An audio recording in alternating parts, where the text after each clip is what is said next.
Hello दोस्तों, तो स्वागत है आप सभी का आपके अपने YouTube चैनल गणेशाय वर्ल्ड पर, जहां आप पढ़ते हैं 11 12 physics chemistry absolutely for free और आपके सारे डाउट होते हैं क्रिस्टल क्लियर। तो चलिए अब हम आज अपने टॉपिक को आगे बढ़ाते हैं और आज हम पढ़ने वाले हैं एक समान विद्युत क्षेत्र में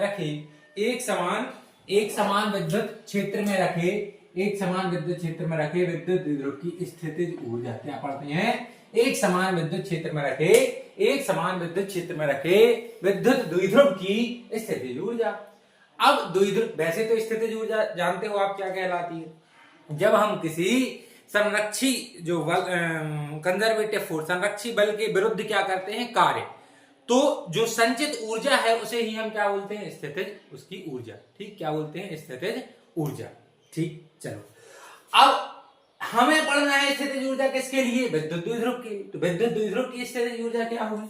तो विद्युत द्विध्रुव की स्थितिज ऊर्जा होती है एक समान विद्युत क्षेत्र में रखे विद्युत द्विध्रुव की उसको मानक स्थिति। मानक स्थिति कब कहलाती? मानक स्थिति हम किसे कहते हैं? जब जो विद्युत द्विध्रुव है वो 90 डिग्री यानी π/2, थीटा बराबर कितना हो? π/2। जब विद्युत द्विध्रुव 90 डिग्री का कोण बनाए हुए रखा हो किससे? एक समान विद्युत क्षेत्र से, तो इस स्थिति को हम क्या बोलते हैं? मानक स्थिति। तो जब विद्युत द्विध्रुव को मानक स्थिति से उसकी वर्तमान स्थिति क्या है? जब वो थीटा कोण पर आ जाए। ये थीटा कितना भी हो सकता है, बस 90 से क्या होना चाहिए? कम। तो मानक स्थिति से वर्तमान स्थिति तक लाने में किया गया कार्य ही क्या कहलाता है? उसकी स्थितिज ऊर्जा।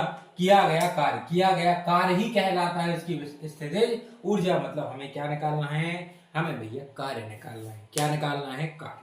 ठीक, चल ये समझ में आया आपको? इतना समझ में आया? ठीक, चल अब हम देखते हैं भैया कार्य निकालते हैं।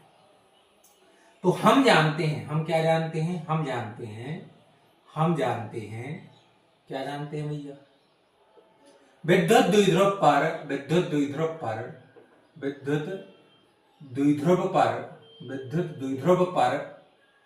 बलाघूर्ण कितना होता है? टाउ बराबर पीई साइन थीटा। इसके लिए हम व्यंजक कर चुके हैं, पिछली क्लास में जाके आप देख सकते हैं। विद्युत द्विध्रुव पर बलाघूर्ण कितना होता है? PE sine theta. अब द्विध्रुव को अल्प कोण डी थीटा से घुमाने में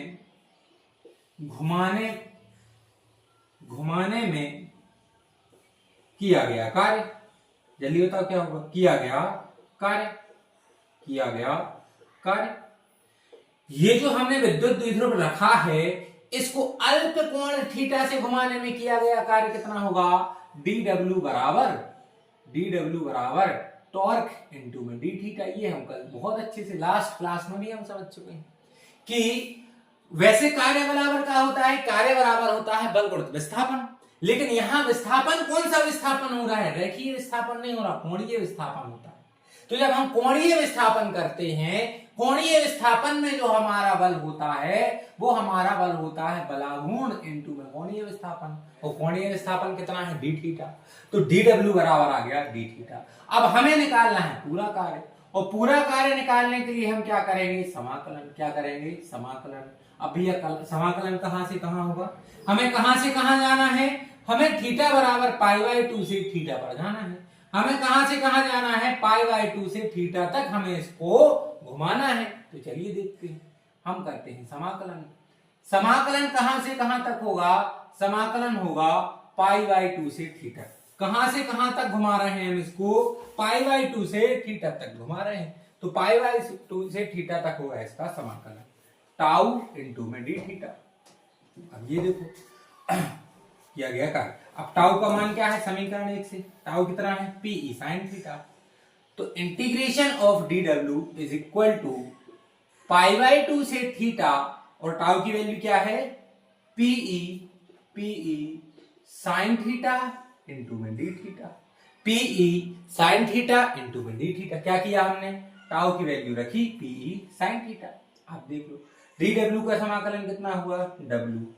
पीई कैसा है? कांस्टेंट, तो पीई आ गया बाहर। किसका सिर्फ समाकलन होगा? समाकलन होगा साइन थीटा इंटू में डी थीटा। समाकलन किसका होगा? साइन थीटा इंटू में डी थीटा। यहां तक क्या किसी को कोई समस्या? यहां तक आपको कोई समस्या नहीं होनी चाहिए। अब आपने यदि समझ में आ गया उतना तो जल्दी से स्क्रीनशॉट ले लो, हम तब तक इसको रफ करते हैं। चलो इसको हम थोड़ा सा रफ करें, ठीक? परिभाषा तो आप समझ ही गए होगे।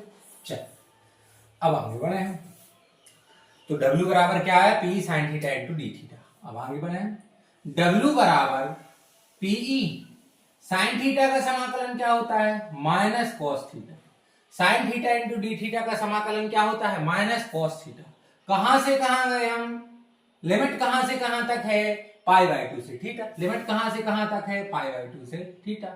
चलो अब लिमिट रखते हैं, तो PE पहले थीटा रखी, पहले upper limit minus cos theta, और माइनस फिर कौन सी limit? Lower limit minus cos π/2। Cos π/2 मतलब कॉस 90, और जो कॉस 90 है, कॉस 90 डिग्री, इसकी वैल्यू क्या होती है? 0। ये तो आप जानते होंगे। कॉस 90 की वैल्यू क्या होती है? कॉस 90 की वैल्यू होती है 0। कितनी होती है? 0। ठीक है, रख दो भैया वैल्यू 0। तो W बराबर आ जाएगा PE, यहां आ गया माइनस कॉस थीटा, और ये माइनस आ गया 0। तो W बराबर आ गया माइनस PE कॉस थीटा। क्या आ गया? Minus PE cos theta. और यही किया गया कार्य किसमें परिवर्तित हो जाएगा? यही किया गया कार्य स्थितिज ऊर्जा में परिवर्तित हो जाएगा। तो U is equal to minus PE cos theta. U is equal to क्या आ गया? Minus PE cos theta. और यही हमारे एक समान विद्युत क्षेत्र में, एक समान विद्युत क्षेत्र में रखे विद्युत द्विध्रुव की स्थितिज ऊर्जा के लिए क्या है? व्यंजक है। समझ में आया? हमें क्या करना है? हमें विद्युत द्विध्रुव को घुमाने के लिए सबसे पहले बलाघूर्ण निकालना। बलाघूर्ण टाउ इज इक्वल टू क्या होता है? P sin theta. फिर अल्पकोण थीटा से घुमाने में किया गया कार्य, कार्य बराबर क्या होता है? बलाघूर्ण गुणित कोणीय विस्थापन। अब हमने अल्पकोण से हमने छोटा सा कार्य निकाला, अब हमें पूरा कार्य निकालना है, तो छोटे से कार्य का क्या करना पड़ेगा? समाकलन।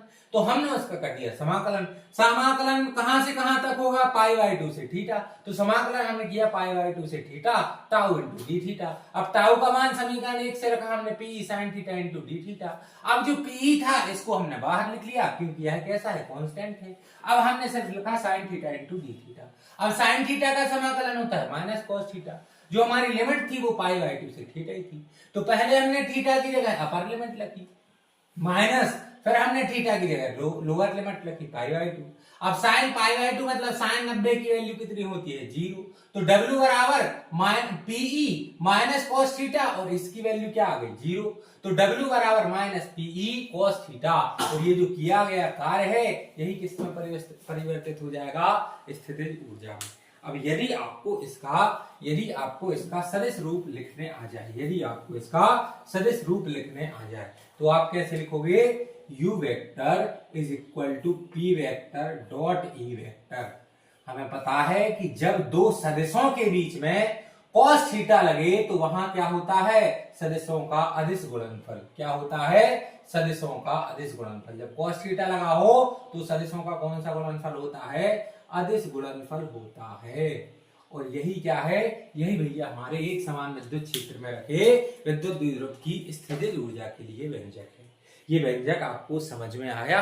यदि आप यहाँ तक आए हो तो समझ में तो आया ही होगा, और जहां तक समझ में नहीं आया है आपको, जहां थोड़ा सा भी डाउट है, तो आप कमेंट में टाइम स्टैम्प पे पूछ सकते हो कि सर यहाँ पर ये हमें समझ में नहीं आया है, तो हम आपके डाउट को क्या करेंगे?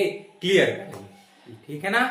अब यदि यहां तक आए हो तो एक लाइक करके जाओ, एक प्यारा सा कमेंट लिख के जाओ, और चैनल को सब्सक्राइब जरूर कर देना। आपका बहुत बहुत धन्यवाद।